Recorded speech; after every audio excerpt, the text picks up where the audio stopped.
Though few have gotten close and lived to tell the tale, there are rumors that Lord Bloodwall's chalice is always kept brimming with the crimson wine of his enemy's blood, and his enemies are many. Greetings and welcome to the Dream Syndicate. In today's video, I'm going to show you how to make a miniature clay goblet. If you want to join me in making the imaginary reality, don't forget to subscribe and hit the bell icon. Now, let's get crafting. To make this project, we'll start off with a few basic pieces of hardware.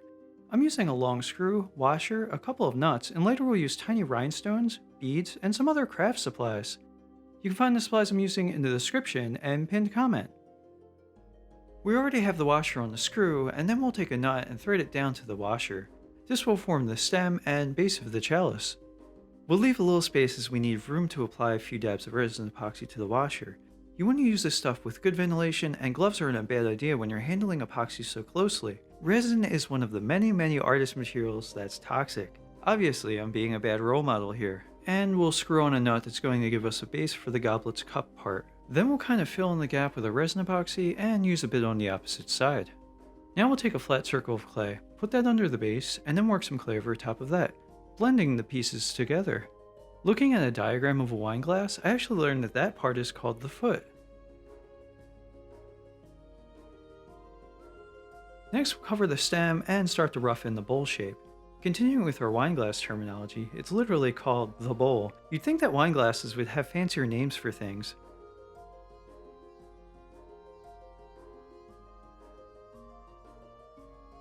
I wanted to have a bit of ornamentation, so we'll add this long flat strip of clay and work that in.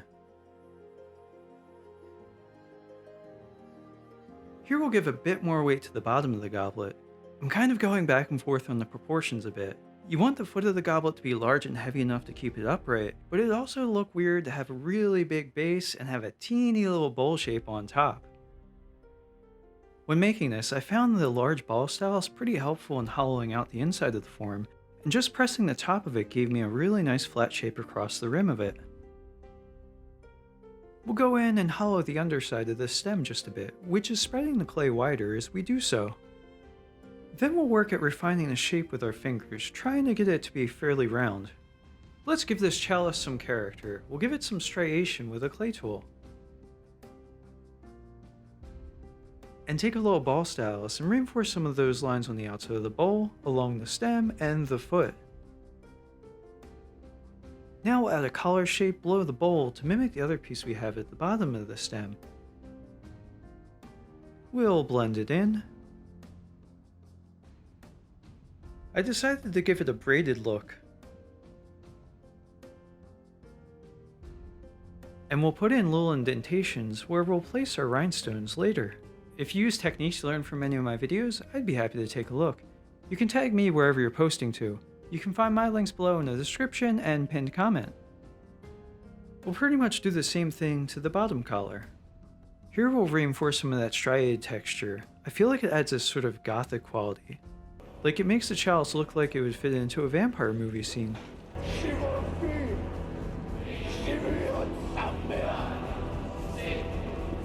I'm using something that's new to me, Sculpey Bake Bond. It's a bakeable adhesive that will attach baked polymer clay to unbaked pieces. We'll add a thin strip across the top and use our clay tool to refine its lines. Then we'll sculpt these little prong bits on the top.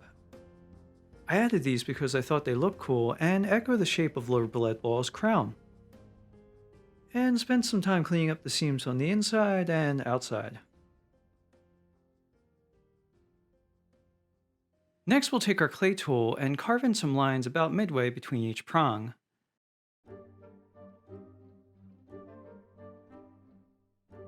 We'll just refine the shape a bit. Now we'll place some of our large beads by embedding them into the clay. It would have also worked to have made indents and epoxied them in. As with most crafts, there's usually a half dozen ways to accomplish close to the same thing. Our goblet's now ready for the fiery forge of the oven. We'll set it at 275 degrees Fahrenheit. One goblet to rule them all. We'll just paint on a primer layer of black acrylic. It's like, how much more black could this be? And the answer is none. Then we'll do a layer of iridescent silver. It's rare that I'll only do one layer of paint on a prop, but if it looks cooler having the primer show through, I'll leave it that way.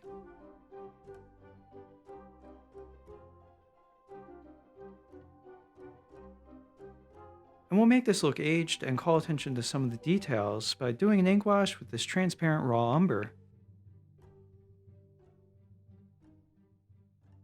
After the ink's been on the surface for a minute or two, we'll gently wipe it away with a Q-tip. Next, we're going to apply a little dab of Fabri-Tac and then use tweezers to place our super tiny rhinestones. These rhinestone pieces are so small that this would be practically impossible without tweezers. This is a prop to go with the Lord Bloodwall art doll I made, and at first I was thinking about making the cup overflowing with blood and having it glistening on Lord Bloodwall's lips and running down his chin. I thought it might just be too over the top, though I did add some blood dripping down a tree in the background.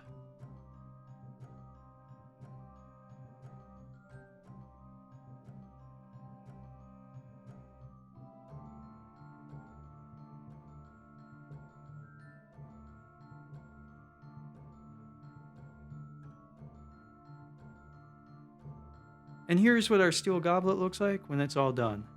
It took a little under 2 hours to make this, and I could see spending a bit longer on sculpting it, making a 2-part mold, and then casting in a low temperature metal like pewter to have a really nice reproducible piece. As it is, I'm happy with it as a pretty quick art doll prop. If you want to see the rest of the videos for the making of Lord Bloodwall, click the top playlist. Click the bottom video to see another one of my art doll projects. And if you want to join me in making the imaginary reality, don't forget to subscribe and hit the bell icon. Until next time, make believe.